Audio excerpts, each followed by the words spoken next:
ठीक है, तो मैं शुरू करती हूँ।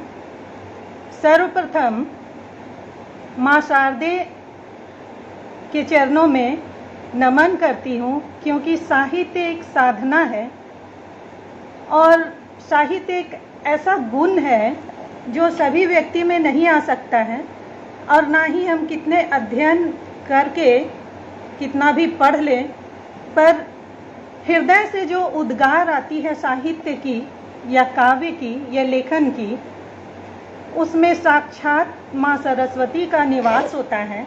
इसलिए मैं माँ शारदे के चरणों में अपना वंदन करती हूँ और अपनी पंक्तियाँ निवेदित करती हूँ कि हिंदी क्या है। माता पिता सी प्यारी हिंदी, माता पिता सी प्यारी हिंदी, जैसे भोलेनाथ को प्यारी नंदी। मृदु नम्र जैसे कानों में मिश्री घोली, पवित्र पावन जैसे चंदन की बिंदी। ऐसी ही है हमारी प्यारी हिंदी। माँ भारती की दुहाई, हिंदी शीस तन बन आई। श्री राम कृष्ण की भूमि, हिंदी ने धरा महकाई। हिंदी शीस तन बन आई, हिंदी शीस तन बन आई, हिंदी शीस तन बन आई। धर्म अहिंसा सदाचार, हिंदी ने ही है सिखाई। सकल संसार के जुड़े तार, हिंदी ने धरा महकाई। हिंदी शीस तन बन आई। ध्रुव प्रहलाद और नचिकेता का शिष्टाचार, हिंदी ने ही दर्शाई। हिंदी शीस तन बन आई, हिंदी शीस तन बन आई, हिंदी शीस तन बन आई। जहाँ वेद शास्त्र का ज्ञान मिले, प्रसन्नता मिट अपार खिले।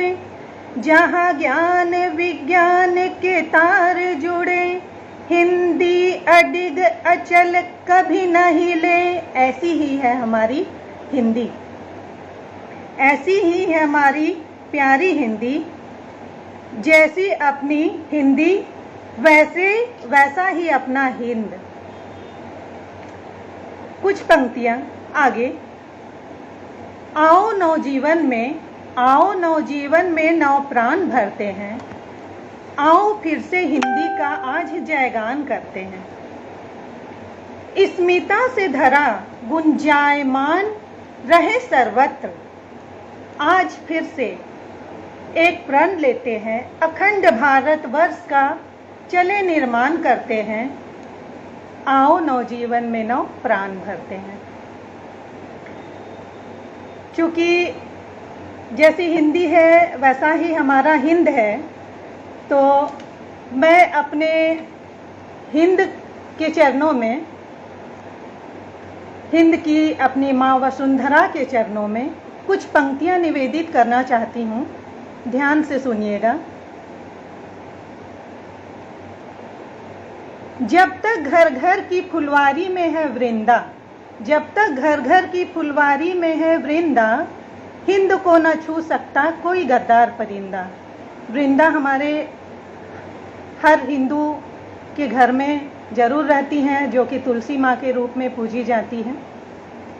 हिंद के बच्चे बच्चे में है वो दम, हिंद के बच्चे बच्चे में है वो दम, शहादत के बाद भी रहते हैं जिंदा। मुंह में लग जाता है सबका ताला, मुंह में लग जाता है सबका ताला। सरहद पर तैनात जाबाज रखवाला, सरहद पर तैनात जाबाज रखवाला। घुसपैठियों को धूल चटाते रहें सदा, घुसपैठियों को धूल चटाते रहें सदा। बने रहे सदा युधिष्ठिर का भाला। अर्जुन के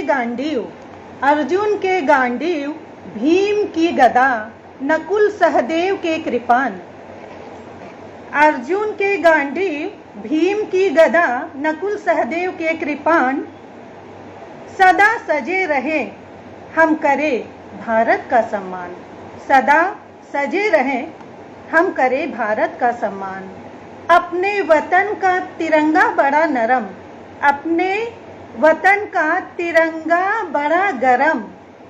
धर्म रक्षा को झुके शीश नमन। दोस्तों के दोस्त और दुश्मनों के दुश्मन, अग्निपथ पर चल देते हैं जो वचन, अग्निपथ पर चल देते हैं जो वचन। बुरी नजरें जो डालेगा वतन पे, बुरी नजरें जो डालेगा वतन पे, परास्त हो मिट्टी में मिल जाएगा जैसे दुर्योधन। परास्त हो मिट्टी में मिल जाएगा जैसे दुर्योधन। क्योंकि माँ वसुंधरा के चरणों में हम लोग शीश झुकाते हैं, इन्हीं की गोद में सर रखकर हम लोग सोते हैं। और सरहद पर हमारे वीर सेनानी हमारे लिए क्या है, इस मुक्तक में आप लोगों को ज़रूर समझ में आई होगी, जो कि जिनकी बदौलत ही हम लोग अपने घर में चैन और आराम की नींद सोते हैं और भरपेट भोजन कर पाते हैं, जो कि शांति से कर पाते हैं। इसीलिए हमें सर्वदा हिंद और हिंदी को नमन करना चाहिए, क्योंकि हिंदी जो है ये सबसे पुरातन भाषा संस्कृत से निकली हुई है। आज लगभग बहुत जगह मतलब पूरे देश में संस्कृत लुप्त होती हुई नज़र आ रही थी, परंतु विगत कुछ वर्षों में देखा जा रहा है कि हिंदी का मान बढ़ा है और संस्कृत का अभिमान जैसा पहले था वैसा ही स्कूलों में आ गया है। जैसे बहुत से स्कूल गीता ज्ञान बहुत ही अच्छा बच्चों को देते हैं, जो कि सभी को होना चाहिए। वेद और शास्त्र का ज्ञान हमें बहुत ही उन्नत, क्रियाशील और विवेकशील, शिष्टाचार, सदाचार सभी में परिपूर्ण करता है।